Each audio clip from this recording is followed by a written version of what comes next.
Enseguida daremos paso a la siguiente ponencia con el título IoT y la sanidad conectada. Nuestro ponente es Albert Martínez, jefe del Servicio de Informática del Hospital Francés de Borja. Albert, le cedo la palabra. Muchas gracias, Juan. Gracias a todos. Gracias a Isaac Valencia por darme esta oportunidad para hablar de cosas de sanidad, ¿no? Que siempre es interesante. Cuando preparaba esta intervención, pues estaba dudando en si colocar muchos aspectos técnicos o no. Entendía que la audiencia pues está ya versada sobre ese tipo de cosas, y lo que lo he centrado más es en el valor que puede aportar el IoT o el IoT o el Internet de las Cosas en sanidad. Y ese es un poco ese enfoque, o sea, que voy a intentar mostrar por qué puede ser interesante, ¿no? Y qué es aquello que puede aportar y cuál es el componente de transformación que puede aportar el Internet de las Cosas al contexto actual sanitario.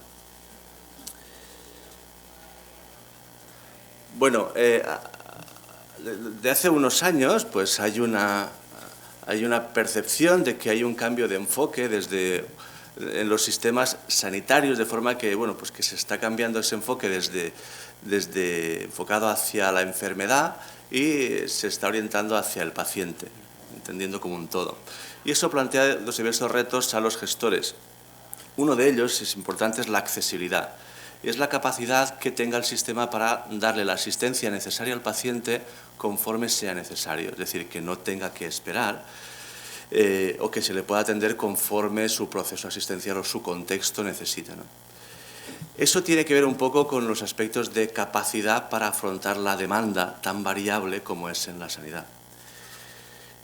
Y también otro de los elementos que se aportan actualmente es la satisfacción de los pacientes, que no es tanto el resultado, sino la experiencia dentro de ese proceso asistencial. Un problemón enorme, de hecho ya hace muchos años que seguimos en crisis, desde los años 80 en las transferencias ya había una crisis financiera en sanidad, luego el informe Abril de los años 90, incluso lo que estamos viendo ahora, pues los costes es un ongoing, es un recurrente dentro de lo que sería la tarea máxima o uno de los elementos máximos para los gestores. Y algo que está irrumpiendo actualmente son los resultados en salud. ¿Y esto qué es exactamente? Pues es preguntarnos si realmente estamos ofreciendo la mejor sanidad posible con los costes, es decir, intentando contar con todos aquellos recursos que hemos aportado para un cierto proceso y ver si ese es el mejor resultado posible. Pero claro, tenemos una serie de contextos, como es, por ejemplo, el envejecimiento de la población. Es un factor que impacta directamente dentro de los sistemas sanitarios de los países con población envejecida como España, ¿no? Y por causas de la edad o por causas de los hábitos durante la vida, pues llegamos a tener enfermedades crónicas, enfermedades de esas que duran para toda la vida y que uno es cautivo de esa enfermedad y es cautivo del sistema sanitario. Al mismo tiempo, el contexto revela que existen nuevos abordajes terapéuticos, de forma que ya se habla con naturalidad de la farmacogenómica y se habla también de lo que serían los medicamentos biológicos que están destapando enfermedades que hasta hace poco eran crónicas y que ahora ya empiezan a ser agudas, ¿no? Aspectos como la artritis reumatoide o como, por ejemplo, aspectos que tengan que ver con el asma, cosas de derma, etc. ¿Qué ocurre? Que esos tratamientos son con un coste bastante elevado. Por ejemplo, se calcula que el coste de un paciente tratado con artritis reumatoide está del orden de entre unos 10 y 12.000 euros al año. Los tratamientos para la hepatitis C están del orden entre unos 10 y 15.000 euros al año, etc. Son costes que, bueno, pues que hay que tratar, ¿no? También uno de los elementos que irrumpe actualmente es el empoderamiento, el empowerment de los pacientes. Es decir, es una manera de intentar integrar al paciente dentro de la cadena de valor de su propia salud. Eso no hace falta más que cuando, por ejemplo, tenemos alguna algún episodio o alguna cuestión, alguna enfermedad, nos conectamos a Internet, a una fuente fiable o menos, y lo que hacemos es colocar un tamiz acerca de lo que nos dice el médico. Incluso a veces casi que vamos ya preparados acerca de lo que me puede decir, o me intento autodiagnosticar en base a los síntomas que tengo, etcétera, ¿no? Bueno, eso, si se orienta de una manera positiva, es interesante, porque podemos ser más conscientes de ese rol que el sistema espera de los pacientes, ¿no? Y no tanto de sujetos pasivos, sino de sujetos activos, ¿no? Digo esto porque tendrá mucho que ver con lo que veremos luego de si el Internet de las cosas puede cuadrar perfectamente en este contexto. Bueno, esto es la pirámide de población, pirámide por decir alguna cosa, porque es casi ya un pentágono actualmente. En 2030, ahora mismo los mayores de 65 años son en torno a un 15%. En 2030 serán un 25% y en 2050 se calcula un 40% de personas que tendremos, bueno, todos, es decir, ese grueso viene a partir de la generación del baby boom, entre los 60 y 70, y son aquellos que van a necesitar asistencia sanitaria crónica. O sea, seremos clientes cautivos del sistema sanitario. Por lo tanto, en el contexto actual o con los esquemas actuales, toda esa avalancha de clientes nuevos, pues va a estar difícil de darlo con los mismos criterios de calidad como ahora, ¿no? España no es el único, en Europa también pasa lo mismo. Esta pirámide, la fuente es Eurostat y más o menos, pues bueno, no es tan dramática como la española, que en España va a ser el país más envejecido de Europa en la década del 40, no ya de Europa, sino del mundo, con lo cual, bueno, pues...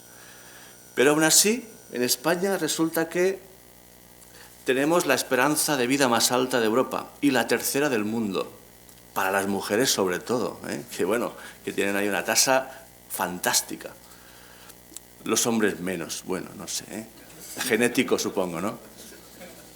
El caso está en que hay otro indicador que es interesante también, que es el de la esperanza de vida a partir de los 65. Porque claro, lo importante no es llegar, lo importante es llegar y disfrutar, ¿no? Bueno, pues eso es lo que se trata, ¿no? De hecho, al sistema sanitario le interesa más un paciente de 100 años que uno de 80.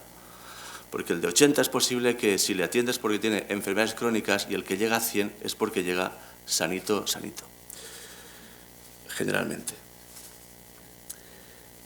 Otro elemento para aportar a la reflexión son las causas de muerte en España. Tomando como referencia el INE en 2014, el 30%, un tercio, es del sistema circulatorio, enfermedades cardiovasculares, infartos, ictus, todo ese tipo de cosas. Casi el 30% tumores, cáncer de todo tipo. A una distancia bastante considerable, el sistema respiratorio, el EPOC, enfermedad pulmonar obstructiva crónica. Y ya, pues, como residual, pues, casos como el Alzheimer, etcétera, ¿no? Y luego, pues, esto tampoco llega al 100%, esto supone el 80%, el 20%, pues, son cosas menores, ¿no? Digo esto porque una serie de factores que nos conducen a ese tipo de patologías, hay algunas que son jaque mate, son adquiridas, son genéticas, por la raza, por la edad, etcétera, y no podemos huir. Pero sí hay otras que sí que son por nuestros hábitos, como por ejemplo el tabaquismo, el sedentarismo, la falta de ejercicio físico, los hábitos alimenticios, etcétera, que eso genera enfermedades como por ejemplo la diabetes, el colesterol, etcétera, que luego van a provocar las enfermedades cardiovasculares. Y digo esto no para concienciar y decir, bueno, me iba a tomar el pincho de bacon y me estás dando mala cosa, ¿no? Sino porque eso realmente, lo que una evidencia científica, y está en el New England Journal of Medicine, el 91% de los casos de diabetes es debido a factores no modificables, es decir, factores que vienen a partir de los hábitos de las propias personas. Con el cáncer, casi el 70%. Y con las enfermedades cardiovasculares, casi, bueno, el 83%. ¿Vale? Es decir, que si fuéramos capaces de cambiar nuestros hábitos, es posible que estos indicadores disminuyeran y seríamos menos lastre para el sistema sanitario. Pero bueno, eso es otra cosa que ya luego veremos, ¿no? Tanto es así también que, como una foto, vemos que estos serían las altas hospitalarias en España en 2014. Fuente el INE. En azul los hombres, en rojo las mujeres. Las mujeres hay un pico en la edad de 20-30, pues la edad fértil, la fertilidad de tener niños y por eso ese aumento. Y luego, pues a partir de cierta edad es cuando se produce el gran número de ingresos, ¿no? Ingresos generalmente por las enfermedades modificables, que vienen a partir de los hábitos modificables. Si lo miramos en costes, el coste de una estancia para una persona de 30 años es la mitad que de uno de 65, de uno de 70. ¿Por qué? Porque son pacientes pluripatológicos. Es que tengo el colesterol, pero además tengo la tensión alta, pero además tengo, ¿no? Vale.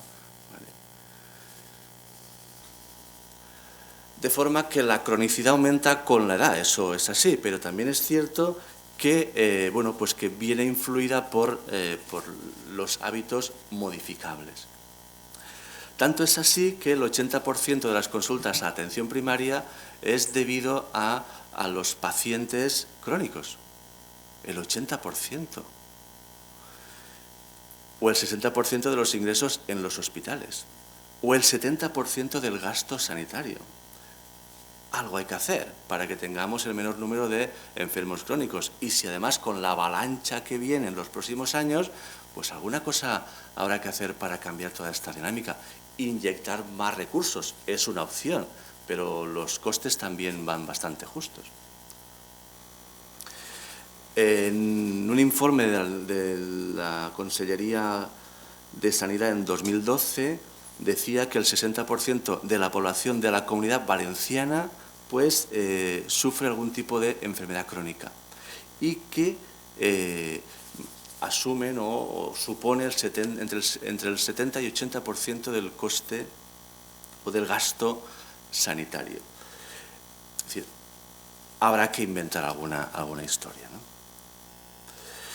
Respecto de lo que quería decir, el paciente empoderado es aquel que está informado, aquel que asume su rol dentro del proceso asistencial, aquel que está informado pero al mismo tiempo es corresponsable con el propio proceso y que puede asumir de una forma natural todo aquello que va sufriendo durante el proceso asistencial, ¿no? En fin, igual que en el marketing están las 4 P's, aquí están las 5 E's y no iba a ser menos, ¿no? Education, Expertise, Quality, Experience, Engagement. Implicación principalmente, ¿no? Con lo cual se ve una vía para intentar desatascar todo esto, es decir, que tengamos un paciente informado y que pueda ser lo más autónomo posible y que los centros asistenciales pues puedan abordarle, ayudarle en la forma en que precise, pero desviar el máximo de actividades que pueda hacer. Todo esto que he dicho hasta ahora, viene un poco para formular las 4 preguntas. Y es si el Internet de las cosas puede ayudar a los gestores a gestionar mejor los costes y a crear un sistema más sostenible. O si ayuda a mejorar la accesibilidad a los servicios asistenciales. O si contribuye a aumentar la satisfacción de los pacientes. Y, en definitiva, si nos va a ayudar a vivir más y mejor. Bueno, eso es lo que voy a hablar de aquí hasta el final. Bueno, esto es una infografía que seguro que la habéis visto, pero que me gusta porque es interesante. Lo pone en el 2040, pero yo creo que es posible que eso llegue antes, ¿no? Bueno, es este señor que se levanta y su almohada le ha dicho o sabe si ha dormido bien o no, si ha dormido a gusto, si ha descansado, si sus ondas cerebrales han sido acordes a lo que el patrón dice que es el descanso. Con una lentilla que tiene, pues le ha medido el nivel de glucosa, los parpadeos, cuándo tuvo el sueño REM, cuándo dejó de tenerlo, etc. Y luego pues tiene un implante dental que, bueno, que le mide todo lo medible, ¿no? Y todo eso se está comunicando online con una central, con un sitio, ¿no? Que si ven que tiene algún, o si esos valores exceden de la normalidad o de la admisibilidad, pues automáticamente le enviarán una ambulancia o le llamarán, oiga, o se despiértese porque su saturación de oxígeno está por debajo, ¿no? Oiga, déjeme descansar, ¿no? Y esto es un poco lo que parece ser, y en la línea de lo que decía Carmen antes, de la ingente cantidad de dispositivos y de lo incierto que puede ser el futuro, ¿no? Pero la sanidad ya está conectada. Ya hace tiempo que tenemos unos dispositivos que nos permiten tomar constantes, que nos permiten hacer telemedicina, que nos permiten grabarlos en la historia clínica electrónica, que nos permiten tomar la tensión durante 24 horas o nos permite hacer un electro durante todo el ingreso de un paciente, y tenemos software que le puede ayudar al facultativo a ver si esos valores que envía están dentro o fuera de la admisibilidad. También pues tenemos sistemas de localización en tiempo real, etc. O sea que aspectos que ahora mismo son llamativos del Internet de las cosas, los venimos utilizando en sanidad desde hace un tiempo. Bien es cierto que con alguna dificultad y cada vez pues con mayor pista libre. El IoT en salud, lo ha dicho Carmen anteriormente, pero instanciado al ámbito de la sanidad, pues son dispositivos que se llevan puestos, que se ingieren, etcétera, que nos ayudan a monitorizar. Esa es la palabra clave, monitorizar. Y lo que nos permiten también es, pues bueno, conocer cuál es la administración de los medicamentos, la adherencia a las tomas, a la posología que tenemos, etcétera, ¿no? Por ejemplo, aquí vemos una pulserita que nos advierte de un peligro que pueda haber o que podamos enfrentarnos.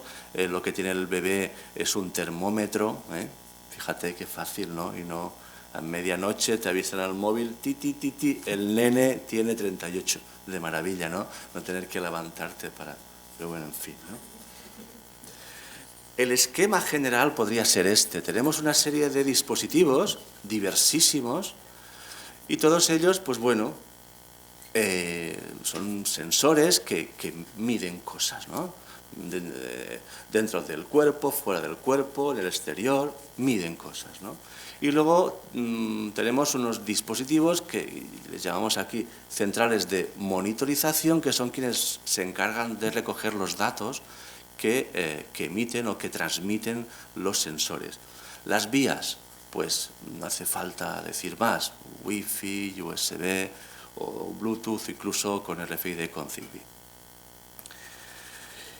Pero luego en el ámbito sanitario está muy normalizado y se hace imprescindible el uso de estándares de integración.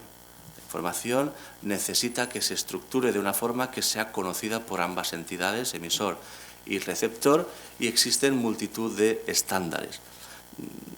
Puede sonar HL7 o DICOM para las imágenes médicas, etc.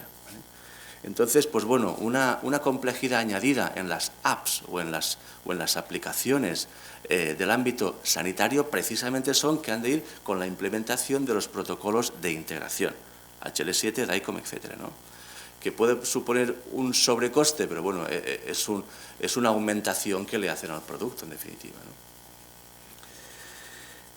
Este gráfico también lo que plantea es la incorporación de nuevos actores, nuevos intermediarios en el proceso de la información.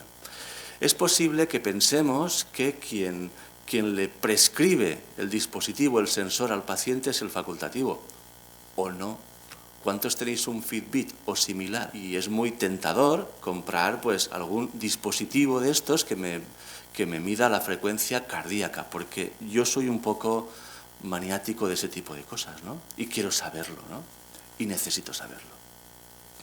Es posible que haya operadores nuevos que junto con el dispositivo te dan un servicio de asistencia sanitaria, de forma que junto con el dispositivo, es decir, automáticamente, pues llamará a una central 24/7, de forma que te van a a atender o van incluso a aconsejarte qué es lo que tienes que hacer en caso de que los valores que emiten los sensores que tú llevas estén por fuera de los intervalos de admisibilidad. Otro tipo de actores, es decir, que nos planteamos un escenario con una dispersión enorme de la información asistencial, que como sabemos tiene el máximo grado de protección. Pero es más, incluso es posible que estemos autorizando que se envíe a otros lugares que no sea España, donde la legislación pues igual no es aplicable. Aún así, en el ámbito sanitario hay una característica que es reseñable y es importante para dar fiabilidad al dispositivo, y es lo que se llama el marcado CE o el marcado FDA. Y es lo que se considera un producto sanitario. El software también es un producto sanitario si ayuda al diagnóstico o si permite el control de una cierta patología, etc. Por ejemplo, si yo tengo un electrocardiógrafo, wearable, que lo llevo puesto y en mi móvil únicamente registra los valores discretos que le envía el sensor, eso no sería un producto sanitario. Pero si a partir de esos datos diagnostica que mis valores no están dentro del intervalo de admisibilidad, entonces sí que es un producto sanitario. Si lo es, estamos en una situación en la que tenemos que legalizarlo y en España quien se encarga es la Agencia Española de Medicamentos y Productos Sanitarios, que es una agencia independiente del Estado español. En Estados Unidos la misma idea, quien lo hace es la FDA, la Food and Drug Administration. En cualquier caso, tanto la FDA como la Agencia Española lo que hacen es poner a disposición de los fabricantes guías de qué es lo que deben cumplir las apps o los dispositivos para que sean conformes al uso diagnóstico en España o en Estados Unidos.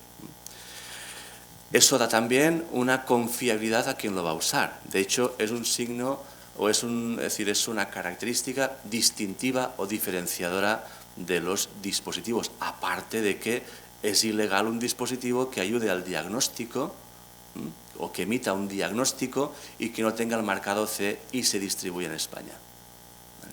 Porque puede llegar a darle un diagnóstico equívoco al paciente y con eso tomar una serie de decisiones que pueden ir en contra de su propia salud.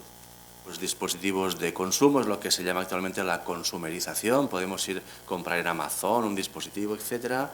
Los médicos externos, pues una bomba de infusión de insulina, por ejemplo, podría ser. Dispositivos internos, un marcapasos, ¿no? Un implante coclear también, o dispositivos de uso hospitalario, como una central de monitorización de, por ejemplo, de una UCI o de un quirófano. De forma que los podemos usar en cualquiera de los estadios de la salud. Desde la parte de la prevención, yo puedo usar el Fitbit para ver si las pulsaciones que yo tengo están dentro del intervalo, indican que lo hago con parámetros saludables, ¿no? O puede ser que para un paciente diabético que tiene una frecuentación hospitalaria de una vez al mes, que se lo mida en casa y que le envíe al sistema del hospital todos los valores que va midiendo, por ejemplo, ¿no? O los agudos en su estancia hospitalaria o el postagudo cuando es convaleciente. Algunos ejemplos y de forma rápida, que los conocéis todos. Esto sería una bomba de insulina, de forma que la lógica que tiene hace que mida el valor de glucosa en sangre, tiene un reservorio con insulina y bombea conforme le hace falta al paciente. ¿Vale? Esto evita que tengamos que ponernos en un sitio privado para pincharnos cada X tiempo, pincharnos una pauta de un valor que nos medimos hace un día, hace 2 días o hace una semana, que es posible que no sea la cantidad que me interese en ese momento, ¿no? ¿Por qué? Porque me he comido un bollo enorme que me gustaba mucho, ¿no? Por ejemplo.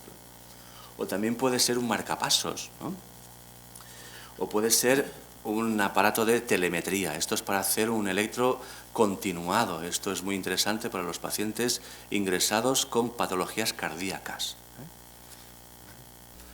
O una central de monitorización de una UCI, ¿no? todos los cables y las cosas, los sensores que tiene el paciente, luego se vuelca a la historia clínica electrónica. O dispositivos como estos que son multitodo, lo hace todo, ¿no? Desde es un ecocardiógrafo que, bueno, con una sola vía, ¿no? Que te mide la frecuencia cardíaca, al mismo tiempo la temperatura, en fin, los pasos, la pisada, bueno, esto es maravilloso. O esto también interesante que son las pill cams. Esto está bien para evitar las colonoscopias, ¿no? Y ese tipo de cosas. Y con una pill cam de estas lleva una cámara que aquello que hace es la película desde que se introduce en el esófago hasta que sale por fin, ¿no? Entonces ahí mientras aquello que hace es grabarlo y evita, pues, o puede llegar a lugares que son de difícil acceso, ¿no? ¿Vale? Es decir, facilitaría todo lo que sería ese tipo de pruebas invasivas. O estas pastillas llevan un componente, llevan un sensor que luego conectados a una base, ¿no? Aquello que hacen que es decir si nos hemos tomado la pastilla o no, tan fácil como eso. Es decir, eso mide la adherencia al tratamiento. Luego vamos al médico, sí, yo me tomé la pastilla del colesterol todos los días. Oiga, no, usted no se la tomó, ¿no? O la de la tensión, por eso está como está, claro, ¿no? O ropa interior que detecta el cáncer de mama, por ejemplo.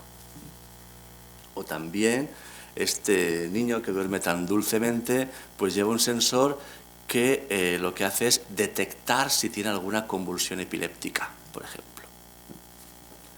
O esta señora que está leyendo una revista y ahí le están haciendo una ecografía y le están haciendo una monitorización fetal, ¿no? Y lo están enviando directamente al hospital o a la empresa que le monitoriza, ¿no? O, por ejemplo, un electrocardiógrafo digital, estos que se ponen como una banda y nada. Y yo soy de los que me hago 2 al día. ¿2 qué? 2 electrocardiogramas, ¿no? O sea, que igual ya es un signo de distinción incluso, ¿no? O este que nos permite fluir, nos ayuda a la meditación. Calcula las ondas cerebrales y las rectifica y nos envía para que nos sintamos mejor, más bien, más mejor, vaya. O que nos ayuda a la corrección postural. Es que me duele la espalda, no sé qué tal, hombre, es que te sientas mal. No creo, pues sí, porque lo dice tu aplicación, ¿no? O este bebé que lleva una cosa atada al pie que dice, bueno, si ha dormido bien, si no ha dormido bien, si se ha girado muchas veces o pocas, ¿no? A qué hora se despertó, a qué no, si tenía hambre, la temperatura, si tuvo algún pico, si tiene bruxismo, ¿no? Y cosas de esas, ¿no? O también, por ejemplo, pues eso, un sensor que nos monitoriza la glucosa durante X horas, ¿no? O esto, un sensor para los que padecen glaucoma y mide la presión intraocular, ¿no? Aparte de que pueden medir el nivel de glucosa en el lagrimal, ¿no? En fin. Y esto es fantástico. Estos son ositos de peluche que el nene lo coge, tiene un sensor de temperatura, de frecuencia cardíaca, etcétera, y no hace falta ponerle el termómetro ni la pegatina, como hemos visto antes. El osito que juega un ratito y ya está arreglado el asunto, ¿no? Y la mamá mientras, o el papá, con el móvil ahí viendo qué tal le va, y el nene jugando. Una facilidad queda el asunto. Bueno, ya para enfocar un poco el tema, el impacto del Internet de las cosas en sanidad puede ir en base a la frecuentación de los servicios asistenciales. Si somos capaces de empoderar más a los pacientes, si somos capaces que tengan autonomía, pues y hay una confiabilidad en la transmisión de los valores que los sensores toman en los pacientes, el decisor, el facultativo, tendrá en su escritorio, tendrá, o en su lo que sea, tendrá aquella información necesaria para diagnosticar cuál es la evolución de esa patología que tiene el paciente. Lo cual hará que no sea necesaria tanta frecuentación para las enfermedades crónicas. Bueno, lo que supone también es que nos impliquemos en la cadena de valor asistencial, que estemos informados, pero que al mismo tiempo nos hagamos corresponsables de aquellas tareas que nos corresponden dentro del proceso asistencial. Que a través del uso de los sensores, de las apps, etcétera, pues haya una adherencia de la población, ¿no?, a los hábitos saludables. ¿A través de qué? A través de la gamificación, ¿no? Pues cada 3, o si tienes este valor durante una semana, te damos un bono, un sorteo para un iPad, o cosas similares. Alguna cosa habrá que hacer, ¿no? O la aparición de operadores nuevos, ¿no?, que junto con el dispositivo van a vender el servicio de asistencia sanitaria. De forma que va a producirse una dispersión de repositorios de información clínica, lo cual hace más necesario que haya una interoperabilidad entre los distintos agentes sanitarios para que al vuelo o no se pueda reconstruir la historia clínica de un paciente y que consten todos aquellos episodios que tuvo el paciente en los distintos operadores sanitarios. Luego también un aspecto importante es el valor epidemiológico que pueda tener todos los datos que se miren. Para los organismos sanitarios es valuosísimo poder tener datos de series completas de pacientes. Eso es el nirvana para ellos, ¿no? Esas series temporales pueden ayudar a predecir. Lo que ocurre es que siempre estamos con la cuestión de la privacidad, ¿no? Incluso aunque se anonimicen los datos, es posible que por la geolocalización puedan entrever que era yo que tenía los valores de la creatinina muy altos, ¿no?, por ejemplo. En cualquier caso, si incorporamos al paciente, si la sanidad también se hace en casa o se hace fuera de los ámbitos sanitarios, asistenciales, hay una oportunidad para que se reestructuren todos aquellos recursos, de forma que, pues habrá que ampliar los horarios de atención, habrá que reorganizar recursos humanos y técnicos para que se especialicen más en algún tipo de patologías, etcétera, ¿no? En cualquier caso, los desafíos importantes que esto plantea, por un lado, es la interoperabilidad. Sin eso no hay nada. O sea, es como un axioma dentro de lo que estamos hablando. Sin la interoperabilidad, esto no es más que un gadget bonito. Para que sea realmente efectivo, hace falta que los datos puedan viajar de una forma confiable y que se cumplan los principios de la seguridad y de la privacidad. ¿Cómo? Pues a través de elementos que incluso ahora mismo están surgiendo estándares como el estándar FHIR, que es el FHIR, que es como un HL7 adaptado al Internet de las cosas, ¿no? Y esto aquello que nos va a permitir es, ser interoperable incluso con los dispositivos que hemos comentado en estos minutos. Otro desafío es la utilidad de la utilidad clínica. A ver, está claro que para el sistema sanitario tener series temporales de valores de una cierta patología, eso es decir, tiene muchísimo valor, pero ¿y para el facultativo? Igual aquello que le interesa son los outliers o la tendencia. ¿No le interesa más?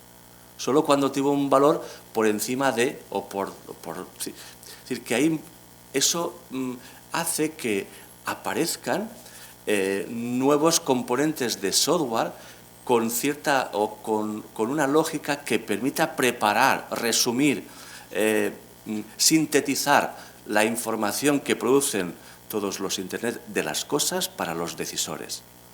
Porque con toda esa montaña de datos es posible que no pueda decidir. Claro, también está lo de, si yo resulta que me hago un electro cada día, ¿no?, y me lo guardo en un pendrive, yo tengo una visita dentro de 2 meses, ¿qué hago? Le digo al médico, oiga, mire, aquí están todos mis electros de hace 2 meses, los 2 diarios. Claro, es posible que el facultativo, primero, como no confía en el dispositivo en que te has hecho esa prueba, pues es posible que tenga dudas. Y luego, pues que le estamos inundando de información. Es posible que sea mejor decirle, bueno, pues de los 200 electros que me he hecho, hay uno que me hice el día tal y fue unas condiciones puntuales, ¿no? Es decir, que hay que trabajar eso, hay que meter lógica para que se filtre o se sintetice la información que sea útil clínicamente para el facultativo. Y luego también, yo puedo con mi pendrive ir a mi hospital y decir, guárdeme estos datos que los voy a aportar yo. Bueno, la historia clínica tiene 3 componentes. Una es la organización, el hospital es propiedad del hospital en cuanto que es custodio. Segundo es propiedad del paciente, puesto que se dicen cosas de él. Y tercero es propiedad del facultativo, porque tiene la propiedad intelectual de aquello que ha escrito. Entonces es un debate abierto, un ongoing que está ahí también, pero que es posible que las organizaciones no están preparadas para que los pacientes vayamos con nuestro disco duro, con nuestra información para que la integren dentro de mi historial clínico electrónico. Por supuesto, la seguridad es un pilar, como decía Carmen antes. De hecho, en el mercado negro parece ser que la información clínica vale casi 50 veces más que una tarjeta de crédito, de las buenas. ¿Por qué? Porque, claro, cuando yo sé que se ha vulnerado o que alguien me ha copiado o tiene los datos de mi tarjeta, la puedo cancelar. Mis datos de salud no los puedo cancelar, son los que tengo y son para siempre. Mi análisis genético es el que es y no lo puedo borrar. Por lo tanto, el valor es imborrable. De ahí que tenga un valor mayor, ¿no? Y respecto de la... Bueno, y eso hace que, bueno, que una cosita puntual, añadiendo a lo que dijo antes Carmen, claro, si tantos sensores tenemos, si tantos sensores usamos y cada uno debe tener su propia seguridad, ¿me voy a acordar de todos los passwords de todos los dispositivos? Pues igual está un poco difícil, por lo tanto habrá que inventar alguna cosa, ¿no? Para que haya un single sign-on del Internet de las cosas o similar, ¿no? Pero es más, yo puedo autorizar a que una entidad asistencial pueda acceder a mis datos. Le puedo decir, mire, oiga, yo entro poco fatal, ¿no? Y mire, pues usted entra a esta URL y pone este login y este password y le va a salir el historial mío. Bueno, eso es un caso que no debería darse porque existen formas más elegantes. Pero ¿qué pasa cuando, por ejemplo, el paciente está inconsciente? ¿Quién autoriza a que se accedan a los datos clínicos de ese paciente? Hay una serie de incógnitas que, bueno, que hay que ir viéndolas, pero es cierto que el tiempo ha comenzado ya, ¿no? Y cada día que pasa es un día más tarde que llegamos, ¿no? Bueno, siempre que se pone una cosa de estas es que uno ya acaba, ¿no? Efectivamente, es la última ya, acabo, ¿no? Esto es una salida del sol, no es una puesta, es una salida, ¿no? Y lo que quiero decir es que esto es solo el principio, o ni siquiera el principio. Y esto hace que, bueno, pues que incluso ya existe evidencia en la literatura científica que existe un valor aportado por el Internet de las cosas en sanidad.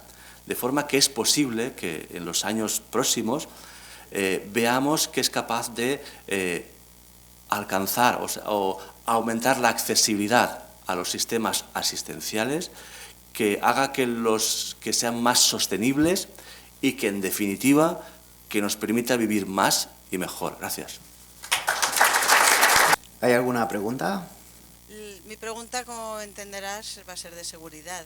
Cuando has hablado del marcado CE, ¿sabes qué se verifica en cuanto a seguridad sobre los productos, si se hacen análisis de seguridad, pentesting o alguna prueba similar, y esas guías si contienen los requerimientos, los requisitos de seguridad que tienen que tener los productos.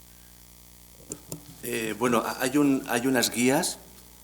Estas guías especifican aquellos pasos y uno de los cuando queremos conseguir el marcado CE, lo que sí que es cierto es que hay que hacer aquello que se exige es un sistema de la calidad del desarrollo del producto, exige un análisis de riesgos, como un poco antes de ese marcado, aparte de la idoneidad o un poco cuál es la información clínica que hemos usado para eso, o sea, cuáles son los algoritmos decisorios para que esa lógica, pues bueno, está basada